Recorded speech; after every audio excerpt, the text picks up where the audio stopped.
ബഹുമാനപ്പെട്ട പ്രിയങ്കരനായ chairman Sebastian sir, ജില്ലാ president Jacob sir, treasurer Biju, vice president Shiju, മറ്റ് സംഘടനാ പ്രവർത്തകരെ, ഇവിടെ മിസ്റ്റർ ശരവണൻ അദ്ദേഹത്തിൻ്റെ ഒരു ജീവിതകഥയെക്കുറിച്ച് ഇവിടെ സാക്ഷ്യപ്പെടുത്തുകയുണ്ടായി. അതിൽ നിന്ന് എനിക്ക് ഏറ്റവും കൂടുതലായിട്ട് അട്രാക്ട് ചെയ്തൊരു വിഷയം, അദ്ദേഹത്തിന് എൻ്റെ ഭാര്യ വഞ്ചിച്ചു. ഓക്കെ, അത് സാധാരണ ചിലപ്പോൾ വഞ്ചിക്കുന്നതിന് അവരുടേതായ രീതിയിൽ വഞ്ചിച്ചായിരിക്കാം. അദ്ദേഹത്തിന്റെ സുഹൃത്ത് വഞ്ചിച്ചു എന്ന് പറഞ്ഞു, ദാറ്റ്സ് ഓക്കെ, അത് സമൂഹത്തിൽ നടക്കുന്നതാണ്. വക്കീലന്മാർ വഞ്ചിച്ചെന്ന് പറഞ്ഞു, അതും സ്വാഭാവികമാണ്. അവർക്കാരും ശമ്പളം കൊടുക്കുന്നില്ല, വഞ്ചിച്ചെങ്കിലേ അവർക്ക് കാശ് കിട്ടുള്ളൂ, അവർ ചെയ്യും. പക്ഷെ ഒരു ജുഡീഷ്യൽ ഉദ്യോഗസ്ഥൻ ചതിച്ചു എന്ന് പറഞ്ഞിട്ട് സാധാരണ ഇവിടുത്തെ ജനങ്ങൾ എന്താണ് ചെയ്യുന്നത്? അതിൽ നിന്ന് വ്യത്യസ്തനായിട്ട് മിസ്റ്റർ ശരവണൻ പ്രവർത്തിച്ചത് 197 CRPC പ്രകാരം ഇദ്ദേഹം ഇത്രാം വകുപ്പനുസരിച്ച് IPC ഇത്രാം വകുപ്പനുസരിച്ച് കുറ്റം ചെയ്തെന്നും അതിന് പ്രോസിക്യൂട്ട് ചെയ്യാൻ അനുവാദം തരണമെന്ന് കാണിച്ചുകൊണ്ട് ചീഫ് സെക്രട്ടറിക്ക് ഒരു നോട്ടീസ് അയച്ചു എന്നുള്ളതാണ്. അവിടെയാണ് എനിക്ക് അത് വളരെയധികം അട്രാക്റ്റീവായിട്ട് തോന്നുന്നത്. ഇന്ന് ഇന്ത്യയുടെ പൗരന്മാർക്ക് ഇങ്ങനെ ചെയ്യാൻ സാധിച്ചിരുന്നുവെങ്കിൽ രാഷ്ട്രത്തിന്റെ ഭരണഘടന എത്രയോ മുമ്പ് തന്നെ നടപ്പിൽ വന്നു പോയേനെ എന്ന് ഞാൻ ആശിക്കുകയാണ്. കാരണം രാഷ്ട്രത്തിന്റെ ഭരണഘടനയെ സംരക്ഷിക്കേണ്ട ഉത്തരവാദിത്വം ഏറ്റവും കൂടുതലായിട്ട് നിക്ഷിപ്തമായിരിക്കുന്നത് ഭരണഘടനയുടെ 375 വകുപ്പ് പ്രകാരം കോടതിക്കാണ്. അത് കഴിഞ്ഞാണ് മിനിസ്റ്റീരിയൽ സ്റ്റാഫും എക്സിക്യൂട്ടീവ്സും. മിനിസ്റ്റീരിയൽ സ്റ്റാഫ് നിയമങ്ങൾ നിർമ്മിച്ചു കഴിഞ്ഞാൽ അത് സംരക്ഷിക്കേണ്ട ഉത്തരവാദിത്വം ഭരണഘടനയുടെ 375 വകുപ്പ് അനുസരിച്ച് ജുഡീഷ്യറിക്കാണ്. ഈ ജുഡീഷ്യറി ഈ ഭരണഘടനയെ സംരക്ഷിച്ചിരുന്നുവെങ്കിൽ 1949 ഭരണഘടനയ്ക്ക് നിയമപരമായി അതിന് അംഗീകാരം കിട്ടിയതിനു ശേഷം സംരക്ഷിച്ചിരുന്നുവെങ്കിൽ ഈ രാജ്യത്തെ എത്രയോ സുന്ദരമായി തീർന്നേനെ, സ്വർഗരാജ്യമായി തീർന്നേനെ. ഭരണഘടന ആമുഖത്തിൽ പറയുന്ന ഒരു സോഷ്യലിസ്റ്റ് വ്യവസ്ഥയിൽ വന്നുപോയനെ. എങ്ങനെയായിരുന്നുവെങ്കിൽ ഭരണഘടനയെ ജുഡീഷ്യറി നിയമപ്രകാരം സംരക്ഷിച്ചിരുന്നുവെങ്കിൽ. അതിന് ഈ സംരക്ഷിക്കുന്നതിന് വേണ്ടിയാണ് നമുക്ക് ശമ്പളം കൊടുക്കുന്നത്. നിസ്സാര ശമ്പളമൊന്നുമല്ല, ലക്ഷക്കണക്കിന് രൂപ കൊടുക്കുന്നത് അതിന് വേണ്ടിയാണ്. നമുക്ക് കാണാം ഓരോ കോടതികളും കെട്ടിവെച്ചിരിക്കുന്നത് എത്രയോ ലക്ഷക്കണക്കിന് കോടിക്കണക്കിന് രൂപ മുടക്കിയിട്ടാണ്. എന്തിനു വേണ്ടിയാണ് ഈ കോടതികൾ പ്രവർത്തിക്കുന്നത്? ഭരണഘടനയെ സംരക്ഷിക്കാൻ വേണ്ടിയാണ്. അവർ ഇതുവരെയായിട്ട് സംരക്ഷിച്ചിട്ടുണ്ടോ? എന്തുകൊണ്ട് അവർ സംരക്ഷിക്കുന്നില്ല? അവരെന്തുകൊണ്ട് ഈ അഴിമതിക്കാരുടെ കൂടെ കൂടിയിരിക്കുന്നു? ഈ കോടതികൾ സംശുദ്ധമായാൽ മറ്റുള്ള എല്ലാ ഡിപ്പാർട്ട്മെന്റും സംശുദ്ധമാകും. ഏതെങ്കിലും കുറ്റവാളി കുറ്റം ചെയ്താൽ അവന് ശിക്ഷ ഉറപ്പായിട്ട് കിട്ടുമെന്ന് വന്നു കഴിഞ്ഞു കഴിഞ്ഞാൽ ഒരു കുറ്റവാളിയുടെ കുറ്റം ചെയ്യില്ല. അങ്ങനെ വന്നു കഴിഞ്ഞാൽ ഭരണഘടന ലക്ഷ്യമായ സോഷ്യലിസ്റ്റ് വ്യവസ്ഥ നടപ്പിൽ വരുമായി. അതുവരത്തെ ഉത്തരവാദിത്വം കോടതികൾ തന്നെയാണ്. ഈ കോടതികൾ സംശുദ്ധമാക്കുന്ന ഒരു പ്രക്രിയയാണ് നമ്മൾ ഇന്റർനാഷണൽ ഹ്യൂമൻ റൈറ്റ്സ് അസോസിയേഷൻ ഏറ്റെടുത്തിരിക്കുന്നത്. അതിന്റെ ചുക്കാൻ പിടിക്കുന്ന മിസ്റ്റർ സെബാസ്റ്റ്യൻ പുഴക്കരയ്ക്ക് ഞാൻ എന്റെ അഭിനന്ദനങ്ങൾ ആദ്യമായി അർപ്പിക്കുകയാണ്. നമ്മൾ അടിസ്ഥാനപരമായിട്ട് മനസ്സിലാക്കേണ്ടത് ഇവിടെ ഒരു ഭരണഘടന എന്ന് പറയുന്നത് രാഷ്ട്രത്തിന്റെ ഏറ്റവും വലിയ നിയമമാണ്. ഈ നിയമത്തിന്റെ ലക്ഷ്യത്തിന് വേണ്ടി മാത്രമേ മറ്റു നിയമങ്ങൾ നിർമ്മിക്കാവൂ. ആ ലക്ഷ്യത്തിന് വേണ്ടി മാത്രമേ എല്ലാ ഡിപ്പാർട്ട്മെന്റും പ്രവർത്തിക്കാവൂ. ആ ലക്ഷ്യം സാധൂകരിക്കുന്നതിന് വേണ്ടിയാണ് നമ്മൾ ശമ്പളം കൊടുക്കുന്നത് ഉദ്യോഗസ്ഥന്മാർ. ഏകദേശം 1.5% വരുന്ന ഉദ്യോഗസ്ഥന്മാരിൽ പ്രമുഖർ ജുഡീഷ്യറിയാണ്. ജുഡീഷ്യറി നമുക്കറിയാം, ഈ കഴിഞ്ഞ ദിവസങ്ങളിൽ ഒരു മദ്യനയം കേരള സർക്കാർ ഉണ്ടാക്കിയതിനു ശേഷം അത് കേരള ഹൈക്കോടതി അത് അംഗീകരിക്കുകയും അതിനുശേഷം സുപ്രീം കോടതി പോവുകയും ചെയ്തു. സുപ്രീം കോടതിയിൽ ചെന്നപ്പോൾ, സുപ്രീം കോടതിയാണ് രാജ്യത്തെ ഏറ്റവും വലിയ കോടതി എന്ന് നമ്മൾ വിശ്വസിക്കുന്നു. അത് ശരിയുമാണ്. അവിടെ കോടിക്കണക്കിന് രൂപയാണ് ശമ്പളം കൈപ്പറ്റുന്നത്. ഈ സുപ്രീം കോടതി എന്താണ് ചെയ്തിരിക്കുന്നത്? ഭരണഘടനയുടെ 47 വകുപ്പിൽ പറയുന്നത് മദ്യം മരുന്നിനല്ലാതെ ഉപയോഗിക്കരുതെന്ന് പറഞ്ഞിട്ട് അങ്ങനെ ഒരു സർക്കാരിന് അതിനുവേണ്ടി ഒരു നിയമനിർമ്മാണം നടത്തുന്നതിന് വേണ്ടി ഒരു പോളിസി കൊണ്ടുവന്നപ്പോൾ ഇത് സുപ്രീം കോടതി മദ്യരാജാക്കന്മാരുടെ കാശ് കൊടുത്തപ്പോൾ 30-ാം തീയതി വരെ പ്രവർത്തിക്കാമെന്ന് പറഞ്ഞൊരു ഉത്തരവുണ്ടാക്കാനായിട്ട് ഇവർക്ക് എങ്ങനെ ധൈര്യം വന്നു എന്ന് വെച്ചാൽ ജനങ്ങൾ ജസ്റ്റിസ് കഡ്ജു പറഞ്ഞിട്ടുണ്ട് 90% ജനങ്ങൾ ഇന്ത്യയിൽ കഴുതകളാണ്. ഇതുപോലെയുള്ള ജുഡീഷ്യൽ ഉദ്യോഗസ്ഥന്മാരെ ചോദ്യം ചെയ്യാൻ മിസ്റ്റർ ശരവണനെ പോലെയുള്ള ആൾക്കാർ തയ്യാറായി വന്നു കഴിഞ്ഞാൽ ഇവരുടെ കളിനിക്കും.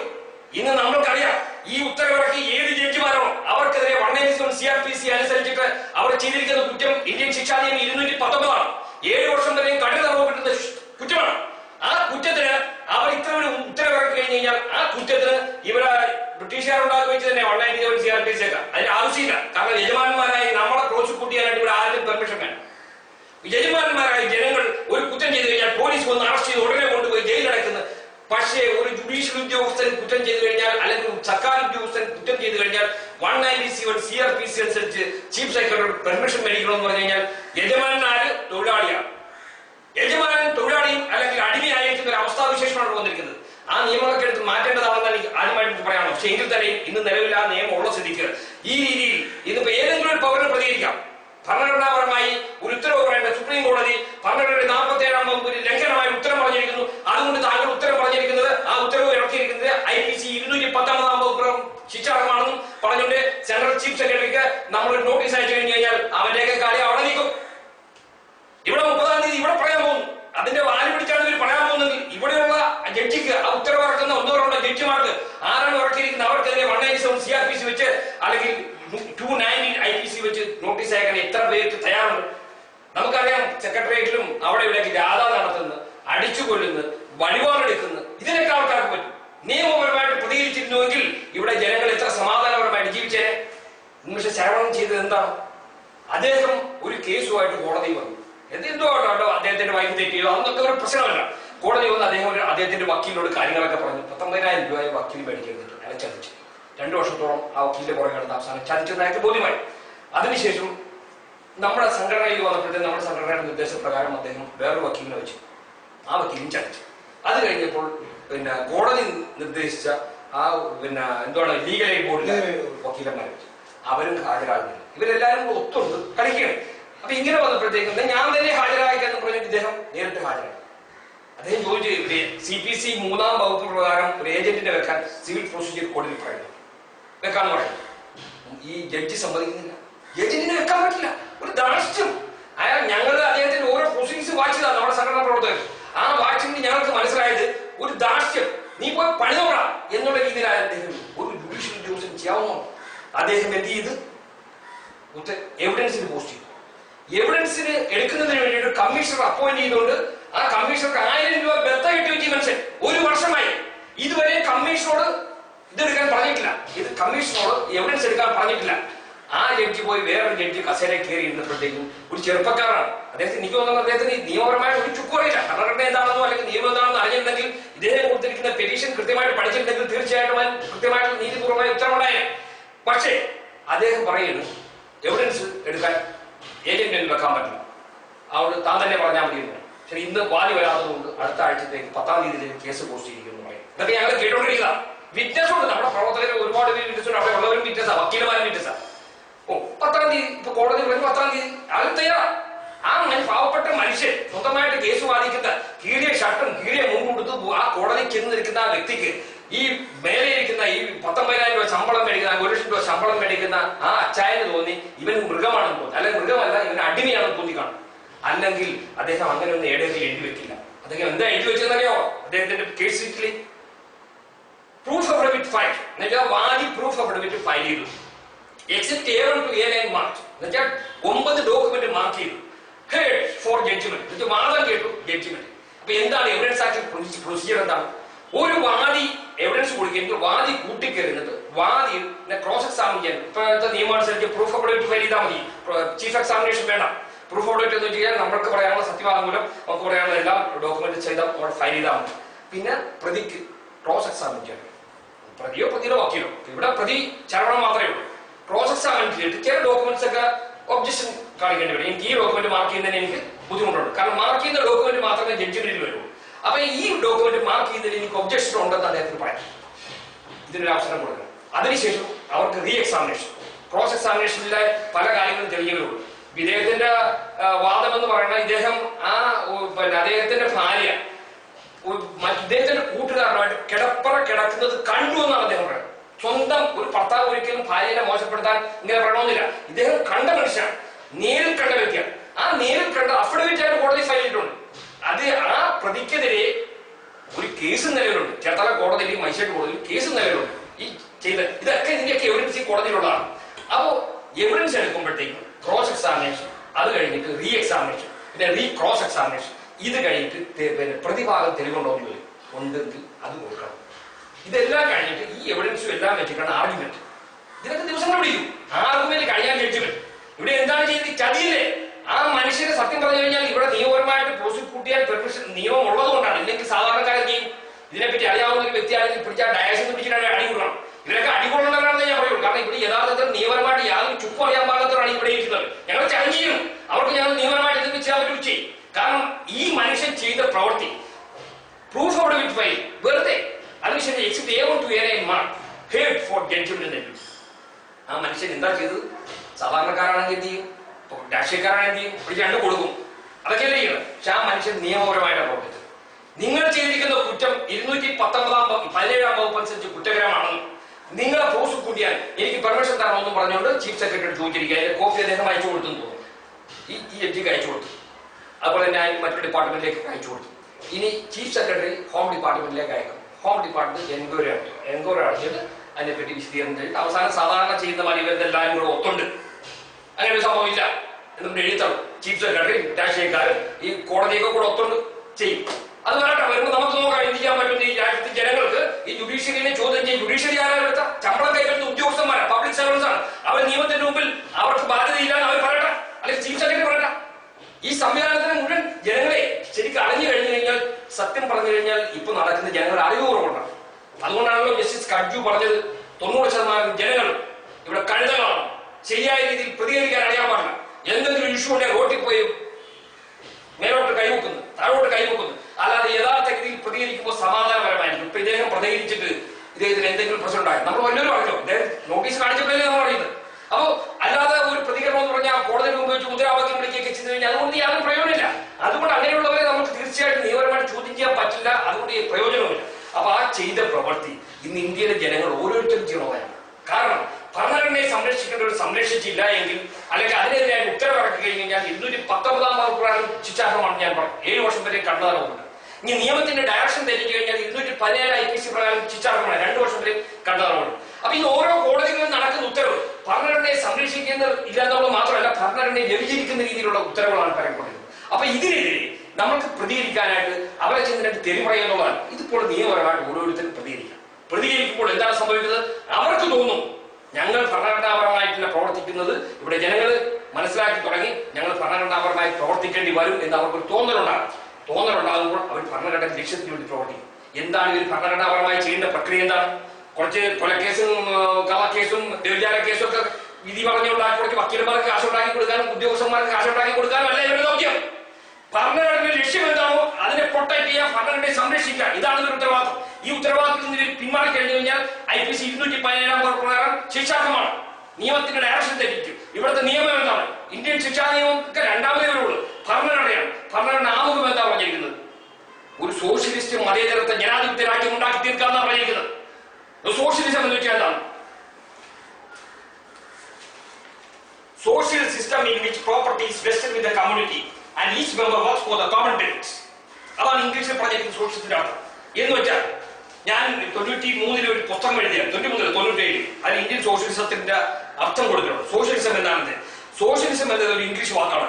ഡിക്ഷണറിയിൽ കൊടുത്തിരിക്കുന്ന അർത്ഥം ഇപ്രകാരമാണ്: എല്ലാ സമ്പത്തും വ്യവസായ പ്രക്രിയയിലും സംസ്ഥാനത്തിന്റെ നിയന്ത്രണത്തിലും ഉടമസ്ഥയിലുമായിരിക്കും എന്നാണ്. ആയതിനാൽ സോഷ്യലിസ്റ്റ് വ്യവസ്ഥയിൽ സ്വകാര്യ സമ്പാദനം നിരോധിക്കപ്പെട്ടിരിക്കുന്നു. എന്താണ് ഇവിടുത്തെ ഈ നമ്മളിപ്പോ സ്വർഗരാജ്യം എന്നൊക്കെ പറയുന്നില്ലേ, അത് തന്നെയാണ് ഈ സോഷ്യലിസം എന്ന് പറയുന്നത്. സ്വർഗരാജ്യം കർത്താവ് ഈശോ മിശിഹ പറഞ്ഞു, സ്വർഗരാജ്യം ഭൂമിയിൽ ആകണം, സ്വർഗസ്വനായ ഞങ്ങളുടെ പിതാവേ അങ്ങയുടെ നാമം പൂജിതമാകണമേ, അങ്ങയുടെ രാജ്യം വരണമേ, അങ്ങയുടെ തിരുമനസ്സ് സ്വർഗത്തിലെ പോലെ ഭൂമിയിലും ആകണമേ. അത് തന്നെയാണ് ഇവിടെ. ഇന്ത്യയിൽ ഒരു സ്വർഗരാജ്യം പണിയുന്നതിന് വേണ്ടി മഹാത്മാഗാന്ധി അടക്കമുള്ളവർ 200 വർഷത്തിന് മേലെ ത്യാഗം അനുഭവിച്ച ജനങ്ങൾക്ക് ഒരു സോഷ്യലിസ്റ്റ് വ്യവസ്ഥ രൂപീകരിക്കുന്നതിന് വേണ്ടി പെടാപ്പാടുപെട്ട് അവർ ഉണ്ടാക്കിയ ഒരു ഭരണഘടനയെ വ്യഭിചരിക്കാനാണോ ജുഡീഷ്യറി? അതിനെ സംരക്ഷിക്കാനല്ലേ ജുഡീഷ്യറി നോക്കേണ്ടത്? അവർ വ്യഭിചരിച്ചിരിക്കുകയാണ്. ഇത്രയും വർഷമായിട്ട് 67 വർഷമായിട്ട് ഇന്ത്യയിലെ രാഷ്ട്രപിതാവ് അടക്കമുള്ളവർ നിർമ്മിച്ച ആ ഭരണഘടനയെ വ്യഭിചരിച്ചുകൊണ്ടിരിക്കുകയാണ്. അത് ഇനി അനുവദിക്കാൻ പാടില്ല. ഇനി അനുവദിക്കുക എന്ന് പറയുന്നത് ജനങ്ങൾ 90% ആൾക്കാരും വിഡ്ഢികളാണെന്ന് പ്രൂവ് ചെയ്യുന്നതിന് തുല്യമായി.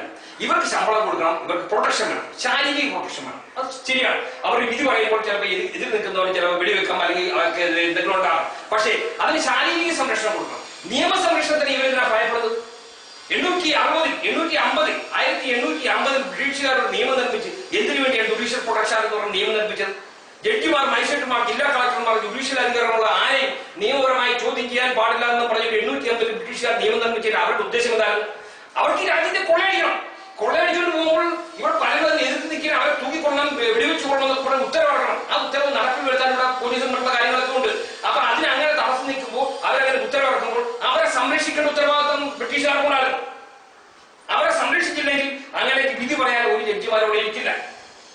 അങ്ങനെ വിധി പറയുന്ന ജഡ്ജിമാരെ നിയമപരമായി സംരക്ഷിച്ചില്ലെങ്കിൽ ഇന്ത്യയിൽ ആരെങ്കിലും പോയി നിയമപരമായ കേസ് വൈകിയാൽ അവർ ഉത്തരം പറയേണ്ടി വരും. അതുകൊണ്ട് ജഡ്ജിമാർക്ക് നിയമം ബാധകമല്ലാന്നാണ് എഴുതി വെച്ചു. അത് അന്നത്തെ 850. എന്നാൽ 1949 ഇന്ത്യൻ ഭരണഘടനയ്ക്ക് രൂപം കൊടുത്ത് അത് അംഗീകാരം കിട്ടിയപ്പോൾ അതിന്റെ 13-ാം വകുപ്പ് പറഞ്ഞിരിക്കുന്നത് അതിന് മുമ്പുള്ള ജനാധിപത്യ വിരുദ്ധ നിയമങ്ങളെല്ലാം റദ്ദാക്കിയിരിക്കുന്നു എന്നാണ് പറഞ്ഞിരിക്കുന്നത്. 14-ാം വകുപ്പ് പറഞ്ഞിരിക്കുന്നത് എല്ലാവരും നിയമത്തിന്റെ തുല്യം, ജഡ്ജി മാറി നിൽക്കണം, അല്ലെങ്കിൽ മറ്റത് മാറി നിൽക്കണം, മന്ത്രി മാറി നിൽക്കണം, ഇന്ത്യൻ പ്രധാനമന്ത്രി മാറി നിൽക്കണം, ഒന്നും പറഞ്ഞിട്ടില്ല. ഈക്വാലിറ്റി ബിഫോർ ലോ, എല്ലാവരും നിയമത്തിന് മുമ്പിൽ തുല്യരാണ്. അങ്ങനെ തുല്യരായിട്ടുള്ള ഒരു ഭരണഘടന ഇവിടെ നിലനിൽക്കുമ്പോൾ ജുഡീഷ്യറിയെ ചോദ്യം ചെയ്യാൻ പാടില്ല എന്നൊരു നിയമം ഇവര് ഉണ്ടാക്കി വെച്ചു കഴിഞ്ഞു കഴിഞ്ഞാൽ അതിനെ അംഗീകരിക്കുന്ന ജനങ്ങൾ കുട്ടികളല്ലേ? അവർക്ക് ചോദ്യം ചെയ്യാൻ എന്തുകൊണ്ട് അറിയാൻ പാടില്ല? ഇവിടെ മഹാത്മാഗാന്ധി സ്വാതന്ത്ര്യം കിട്ടിയപ്പോൾ പറഞ്ഞാൽ കോൺഗ്രസ് പിരിച്ചുവിടുന്ന പറയാം. അത് കോൺഗ്രസിന്റെ ആവശ്യമില്ല. നമുക്ക് രാഷ്ട്രത്തിനൊരു ഭരണഘടന നിലവിൽ വന്നു. ഈ ഭരണഘടനാപരമായിട്ട് പ്രവർത്തിക്കുന്നുണ്ടോ ഇല്ലെന്ന് ജഡ്ജിമാന്മാരായ ജനങ്ങൾ ചെക്ക് ചെയ്ത് കഴിഞ്ഞാൽ തീർച്ചയായിട്ടും നടക്കും. ഇപ്പൊ ഭരണഘടനാപരമായിട്ട് പ്രവർത്തിക്കേണ്ട ഏറ്റവും വലിയ കണ്ണിയായ ജുഡീഷ്യറി, ആ ജുഡീഷ്യറി പ്രവർത്തിക്കുന്നില്ലെങ്കിൽ ഇവിടെ ഇരുന്നോണ്ട് 25 രൂപ നോട്ടീസ് അയച്ചാൽ അവർക്ക് കിട്ടുകിടാറുണ്ട്. പോയി അവിടെ പോയി ഹൈക്കോടതി മുമ്പിലൊന്നും പോയി കിടന്ന് സത്യാഗ്രഹം കിടക്കേണ്ട കാര്യമില്ല. ഇപ്പൊ തന്നെ മദ്യനയം 30-ാം തീയതി വരുന്നു. 30-ാം തീയതി ഹൈക്കോടതി ഡിവിഷൻ ബെഞ്ച് പറയാൻ പോയാ ഇവരെന്താ വിധി പറയണമെന്ന് അറിയില്ല. അങ്ങനെ ഭരണഘടനാ വിരുദ്ധമായിട്ട് വിധി പ്രസ്താവിച്ചു കഴിഞ്ഞാൽ that is under section 290 IPC 7 വർഷം വരെ അവനൊക്കെ പോയി ഉള്ളിൽ കൊടുക്കേണ്ടി വരും. അവൻ ശമ്പളം മേടിക്കുന്നത് മധ്യരാജാക്കന്മാരെ ശമ്പളം മേടിക്കാനല്ല. ഇവിടെ നമുക്കറിയാം, ഇവിടെ മനുഷ്യന്റെ ആരോഗ്യമാണ് നല്ല മനസ്സിനെ സൃഷ്ടിക്കുന്നത്. ആരോഗ്യമില്ലാത്ത ശരീരത്തിന് നല്ലൊരു മനസ്സുണ്ടാകില്ല. ആരോഗ്യത്തിന് എതിരായിട്ട് നിൽക്കുന്ന ഒരു ഘടകമാണ് മദ്യം. അതുകൊണ്ടാണ് ഭരണഘടന 47-ാം വകുപ്പ് പറഞ്ഞിരിക്കുന്നത് മദ്യം മരുന്നിനല്ലാതെ, മരുന്നിന്റെ കാര്യങ്ങൾക്ക് മദ്യം ആവശ്യമുണ്ടാകും, മരുന്നിനല്ലാതെ വേറെ എന്തെങ്കിലും ഉപയോഗിക്കലും എന്ന് പറഞ്ഞിരിക്കുന്നത് നിഷ്കർഷിച്ചിരിക്കുന്നത് അതുകൊണ്ടാണ്. ഈ ഭരണഘടനയെ സത്യം ചെയ്തു വരുന്ന ജുഡീഷ്യൽ ഉദ്യോഗസ്ഥന്മാരും മന്ത്രിമാരും ഉദ്യോഗസ്ഥന്മാരെല്ലാം ഇതൊന്നും കാണുന്നില്ലേ? അപ്പൊ ഭരണഘടനയ്ക്ക് പുല്ലുവില പോലും കൽപ്പിക്കാതെ പ്രവർത്തിക്കുന്നത്. ഇപ്പോ ഈ സുപ്രീം കോടതി ഈ വിധി പ്രസ്താവിച്ചിരിക്കുന്നത് ആ ജഡ്ജിമാർ ആരാണോ അതിന്റെ ജഡ്ജിമാർ എടുത്തിട്ട് അയാളെ പ്രോസിക്യൂട്ട് ചെയ്യാനുള്ള രാഷ്ട്രത്തിന്റെ ഘാതകരെ പ്രോസിക്യൂട്ട് ചെയ്യാനായിട്ട് പണ്ടേഴ്സും CRPC അനുസരിച്ചിട്ട് ചീഫ് സെക്രട്ടറി ഗവർണർക്ക് നോട്ടീസ് അയക്കണം. ഏതെങ്കിലും ഒരു പൗരൻ ഇവിടെ തയ്യാറായാൽ ഇങ്ങനത്തെ വിധിയൊന്നും പറയില്ല, ഒരു ജഡ്ജിമാരും പറയില്ല. അപ്പോ ഇവിടെയാണ് ഇവിടെ സംഗതി, ഇവിടെ കിടക്കുന്ന അപകടം എവിടെയാണ്? ഇവിടെ കിടക്കുന്ന അപാകത മുഴുവൻ ജുഡീഷ്യറിയാണ്. ജുഡീഷ്യൽ ഉദ്യോഗസ്ഥന്മാർ തങ്ങളുടെ ഡ്യൂട്ടി കൃത്യമായിട്ട് ചെയ്തിരുന്നെങ്കിൽ ഒരു അഴിമതിക്കാരുണ്ടാകില്ല. പക്ഷേ വേലി തന്നെ വിളവ് തിന്നുന്നു. ഈ അവസ്ഥ എന്തുകൊണ്ടുണ്ടായി? ജനങ്ങൾ ബോധവാന്മാരല്ലാത്തതുകൊണ്ടായി. ജനങ്ങൾ, അതാണ് നമ്മളുടെ ആദ്യത്തെ മുദ്രാവാക്യം. സ്കൂൾ തലം തൊട്ട് ഭരണഘടനാ നിയമ വിദ്യാഭ്യാസം നിർബന്ധമാക്കും. കാരണം ഈ വരുന്ന തലമുറയ്ക്ക് കൊടിപിടിക്കാനും മുദ്രാവാക്യം പിടിക്കാനും അല്ല, അല്ലെങ്കിൽ പോയി കൂലിത്തല്ലിന് പോകാനൊന്നും അല്ല അവർ ചെയ്യേണ്ടത്. അവർ നിയമപരമായി തന്റെ രാജ്യം എന്താണ്, തന്റെ രാജ്യം എങ്ങനെ പ്രവർത്തിക്കുന്നു, അതിന്റെ ഘടന എന്താണ്, അത് എങ്ങനെ പ്രവർത്തിക്കേണ്ട ഒരു കൃത്യമായിട്ട് പ്രവർത്തിച്ചാൽ എന്ത് ചെയ്യണം, അതിന് റെമഡി എന്താണ്, അതിന് നിയമപരമായിട്ട് നോളജ് എന്താണ്, ഇതൊക്കെ അവൻ അറിഞ്ഞിരിക്കണം. ഒരു 10-ാം ക്ലാസ്സിൽ പുറത്തിറങ്ങുന്നവൻ ഇതൊക്കെ അറിയാവുന്നുണ്ടെങ്കിൽ അവന്റെ അടുത്ത് ഏതെങ്കിലും ഉദ്യോഗസ്ഥന്മാരെ കളി നടക്കോ? ഈ ജുഡീഷ്യറിയുടെ കളി നടക്കോ? ഇപ്പൊ കാണിക്കുന്നത് നിങ്ങൾ ഓരോ കോടതികളിലും വിധികൾ നോക്ക്. ഭരണഘടനാ ലംഘനങ്ങളുടെ നഗ്നമായ ലംഘനങ്ങളുടെ പതിപ്പുകളാണ് അവിടെ ഇറങ്ങുന്ന വിധികൾ കംപ്ലീറ്റ്. ഇവർ സുപ്രീം കോടതി കാശുണ്ടോ? നിങ്ങൾക്ക് കാശുണ്ടെങ്കിൽ ഏത് വിധി ഞാൻ എഴുതാൻ തയ്യാറും. ഞാൻ ജഡ്ജി ആണെങ്കിൽ കാശ് കൊടുക്കണം. അതിന് വക്കീലന്മാരുണ്ട്, ഏജന്റുമാരുണ്ട്. ആ കോടിക്കണക്കിന് രൂപ അവർ മേടിച്ചിട്ട് ഇപ്പൊ നമ്മുടെ KG ബാലകൃഷ്ണൻ സുപ്രീം കോടതി ജഡ്ജിയായിട്ട് ചീഫ് ജസ്റ്റിസ് ആയിട്ട് പോയി. അദ്ദേഹം ചോദിച്ചത് ഇംഗ്ലീഷ് എഴുതാൻ അറിയാൻ പാടില്ല. ആ മനുഷ്യൻ ജഡ്ജിമെന്റ് എഴുതി കോടികൾ ഉണ്ടാക്കി കോർപ്പറേറ്റ് കമ്പനികൾക്ക്. അദ്ദേഹത്തെ ചോദ്യം ചെയ്യാൻ പറ്റില്ലാത്തതുകൊണ്ട് എന്ത് പറ്റുന്നു? സുഖമായിട്ട് ജീവിക്കുന്നു. ഇന്ന് പല ജഡ്ജിമാരും ഉണ്ടാകുന്നുണ്ട്. പല ജഡ്ജിമാർ കാശ് മേടിച്ചുകൊണ്ട്, ഇപ്പൊ ചെറിയ കോടതികളാണെങ്കിൽ മജിസ്ട്രേറ്റ് കോടതിയിലൊക്കെ അതിന് പ്രത്യേക ഒരു കേസ് വന്നു കഴിഞ്ഞാൽ അവരുടെ രാഷ്ട്രീയ സ്വാധീനം ഉപയോഗിച്ച് അവരുടേതായ ഒരു മജിസ്ട്രേറ്റ് അവിടെ കൊണ്ടുവന്ന് വെക്കും. എനിക്ക് അനുഭവമുണ്ട്.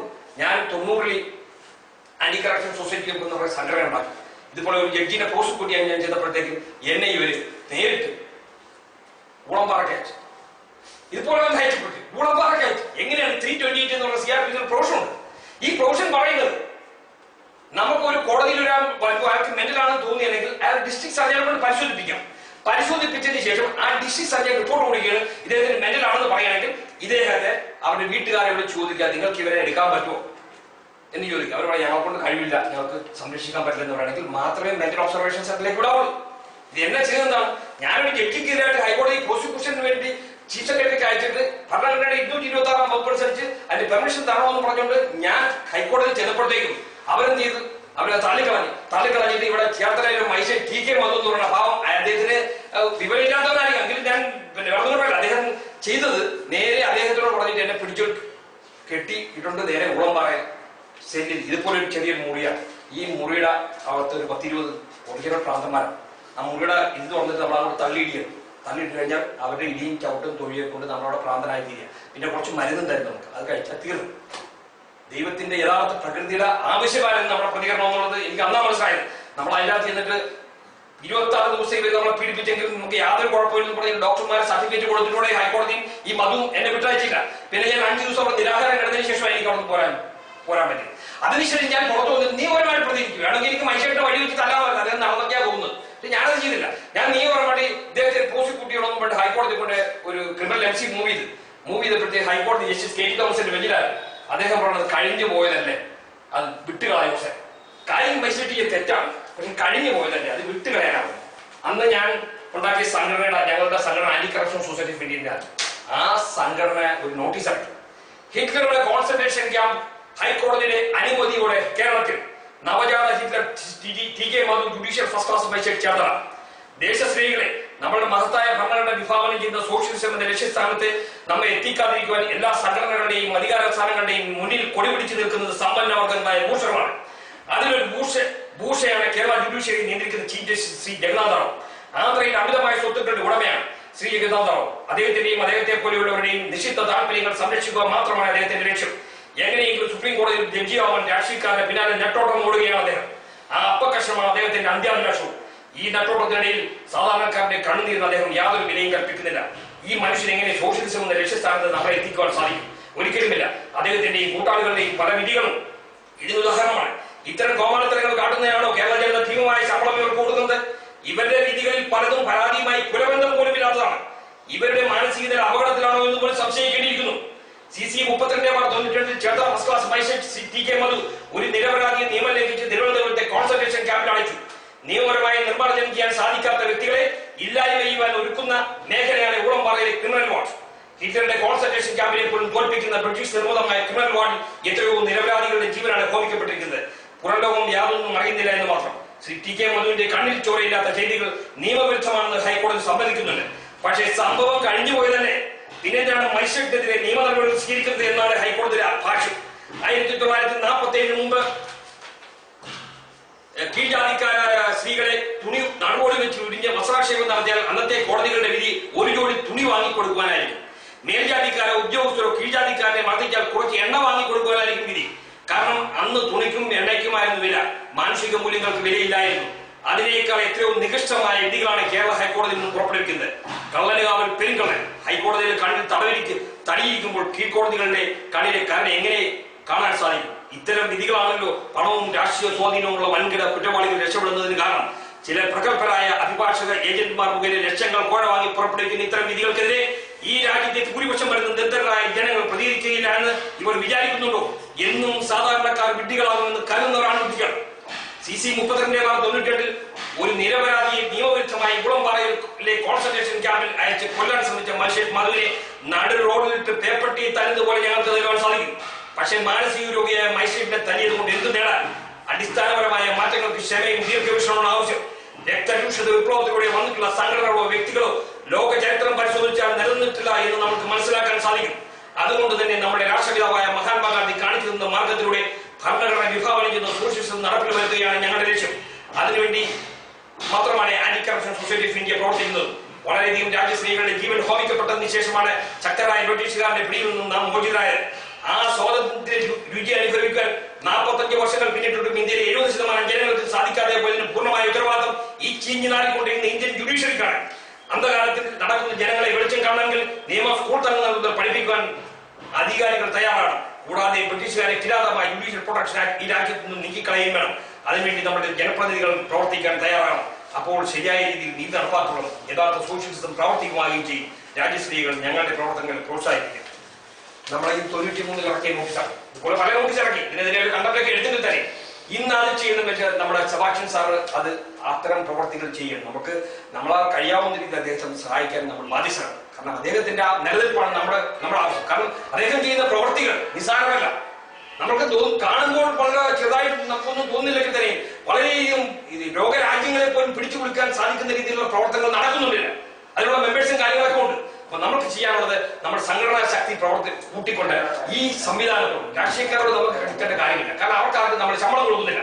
നമ്മൾ ശമ്പളം കൊടുക്കുന്ന പ്രധാന ജുഡീഷ്യറിയാണ്. അവിടെ നീതിപൂർവ്വമായിട്ടുള്ള ഭരണഘടനാപരമായ പ്രവർത്തനം നടന്നേ പറ്റൂ. അതിനെ നിർമ്മലമാക്കിയെടുക്കണം. അത് ചീഞ്ഞു നാടിക്കൊണ്ടിരിക്കുകയാണ്. ഇത് ഞാൻ 93 ഇറക്കിയതാണെങ്കിലും അതിനേക്കാൾ വഷളായ രീതിയിലാണ് ഇന്ന് നടന്നുകൊണ്ടിരിക്കുന്നത്. അപ്പൊ അതുകൊണ്ട് നമ്മൾ ഇന്നിപ്പോ 2016 93 കഴിച്ചിട്ട് 14, 7, 21 വർഷമായി. 21 വർഷം കഴിഞ്ഞപ്പോൾ കുറച്ചുകൂടെ കൂടി. എന്താണ്, ഞാനന്ന് പ്രതികരിച്ചപ്പോൾ എന്റെ കൂടെ ആരും ഇല്ലായിരുന്നു, അല്ലെങ്കിൽ പ്രതികരിക്കാൻ ശേഷിയുള്ളവർ ആരും ഇല്ലായിരുന്നു. പക്ഷെ ഇന്ന് പ്രതികരിക്കാൻ ശേഷിയുള്ള ആയിരക്കണക്കിന് ജനങ്ങൾ നമ്മുടെ കൂടെയുണ്ട്. നമ്മളെല്ലാവരും ശക്തരായ നമ്മൾ അവിടെ ഇവിടെ ലംഘിക്കേണ്ട കൃത്യമായ പോയിന്റ് ലിമിറ്റ് ചെയ്യുക. എന്താണ് പോയിന്റ്? ഈ ജുഡീഷ്യറി തന്നെയാണ്. ജുഡീഷ്യറി ഉത്തരവാദിത്തം എന്താണ്? അത് നമ്മൾ ആദ്യം മനസ്സിലാക്കുക. ഭരണഘടന ലക്ഷ്യം പൂർത്തീകരിക്കണം. അതായത് കുറച്ചേറെ നിയമങ്ങൾ ഉണ്ടാക്കിക്കൊണ്ട് അത് വാരി വിഴുങ്ങി കുറച്ച് വക്കീലന്മാർക്ക് ശമ്പളം കൊടുക്കാനും 1 മണിക്കൂർ 2 മിനിറ്റ് സംസാരിക്കുന്നതിന് 14 ലക്ഷം രൂപ വരെ ഫീസ് മേടിക്കുന്ന വക്കീലന്മാർക്ക് ഉണ്ടാക്കാനല്ല ഭരണഘടന ഉണ്ടാക്കിയിരിക്കുന്നത്, അല്ലെങ്കിൽ യുവമാരെ ശമ്പളത്തിന് വെച്ചിരിക്കുന്നത്. അത് നമ്മൾ മനസ്സിലാക്കുക. അത് കൃത്യമായിട്ട് നമ്മൾ പ്രതികരിക്കാൻ തയ്യാറായെന്നാൽ യുവമാരെയൊക്കെ കളയിക്കും. ഇവർ ഭരണഘടനയ്ക്ക് വേണ്ടി പ്രവർത്തിക്കും. ഇവർ പ്രവർത്തിച്ചാൽ ഭരണഘടന ലക്ഷ്യം പൂർത്തീകരിക്കുകയും ചെയ്യും. ഇത് വരുന്നു, സോഷ്യലിസ്റ്റ് വ്യവസ്ഥിതി വരുന്നു എന്ന് പറഞ്ഞാൽ നമ്മൾ ആരും പേടിക്കേണ്ട കാര്യമില്ല. എല്ലാവർക്കും സമ്പൽ സമൃദ്ധിയിൽ ജീവിക്കാൻ പറ്റുന്ന ഒരു വ്യവസ്ഥയാണ്. ആ വ്യവസ്ഥിതി കൃത്യമായിട്ട് വരാൻ എങ്ങനെ പറ്റുമെന്നുള്ളത് കൃത്യമായിട്ട് ഭരണഘടനയിൽ തന്നെ പറഞ്ഞിട്ടുണ്ട്. അപ്പൊ അതുകൊണ്ട് അതിനുവേണ്ടി നമ്മൾ പ്രവർത്തിക്കുക. ഈ ജുഡീഷ്യൽ സംവിധാനത്തെ നിർമ്മലമാക്കുക. മറ്റുള്ള എല്ലാ ഡിപ്പാർട്ട്മെന്റും വിട്ടുകളും ഈ ജുഡീഷ്യറിയെ നമ്മൾ ശക്തമാക്കിയെടുക്കുക, അതിനെ നിർമ്മലമാക്കുക. അതിന്റെ അകത്തുള്ള എല്ലാ കഴുതകളെയും പുറത്തറിയുക, അതിനെ ചാണതടിക്കുക. ഒരു പ്രാവശ്യം ഞങ്ങൾ അയച്ച് നോട്ടീസ് അടിച്ചിറക്കിയതാണ്.